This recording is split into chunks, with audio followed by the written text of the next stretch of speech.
مولاي صل وسلم دائما أبدا على حبيبك خير الخلق كلهم.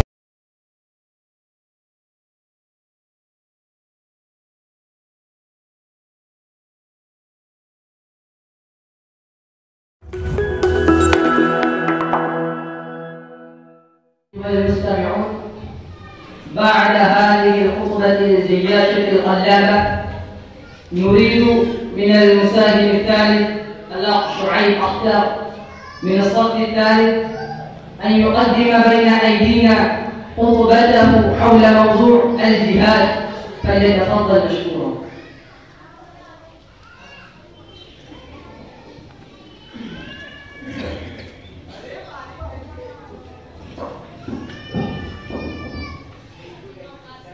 الحمد لله رب العالمين، والصلاة والسلام على سيد الأنبياء والمرسلين وعلى آله وصحبه ومن تبعهم بإحسان إلى يوم الدين. أما بعد، أيها السادة والإخوة، كما أنتم تعلمون أن الله عز وجل أخرج هذا الكون من العدم إلى حيز الوجود، وأسكن على وجه الأرض الخلق الكثير، ومن جملته إنسان وجان، وطولبوا بالعبادة الخالصة لله سبحانه، كما أشار إلى هذا الغرض بقوله في كتابه المجيد: وما خلقت الجن والإنس إلا ليعبدون.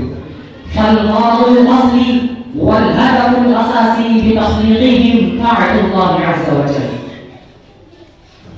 فكلما اختل بهذا الغرض أهلك الله ذلك المخل ورفع ذلك الحرج بقدرته القاهرة. ويتجلى لنا بدراسة القرآن والنظر في تحولات الأمم السابقة وقصص حياتهم العابرة أنهم كلما سلكوا مسالك الضلال وخالفوا مقاصد تخليقهم تحركت قدرة الله وأهلكت الذين بدلوا الحياة ومقاصدها. والتاريخ الإسلامي حافل بهذه الوقائع الكثيرة، ولقد كان في كل زمان طائفتان: طائفة تعصي أوامر الله وتخالف أحكامه وتتبع خطوات الشيطان، وطائفة تطيع الله وتمتثل لأوامره وأحكامه وتستهلك في مرضاته. وما زالت الطائفة الباغية في عدد كبير في كل زمان، وما زالت الطائفة المؤمنة في عدد قليل في كل زمان.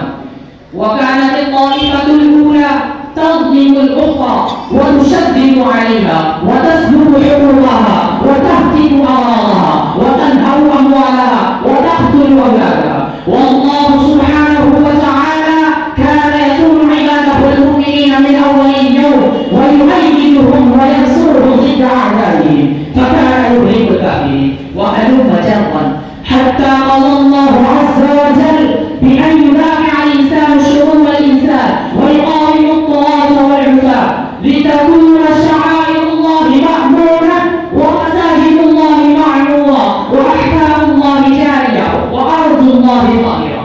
فشرع الله الجهاد من فضله وأظهر حكمته حيث قال: أذن للذين يقاتلون بأنهم ظلموا وإن الله على نصرهم لقدير. وقال: ولولا دفع الله الناس بعضهم ببعض لهدم الصوامع وبيع وصلوات ومساجد يذكر فيها اسم الله كثيرا ولينصرن الله من ينصره إن الله لقوي عزيز.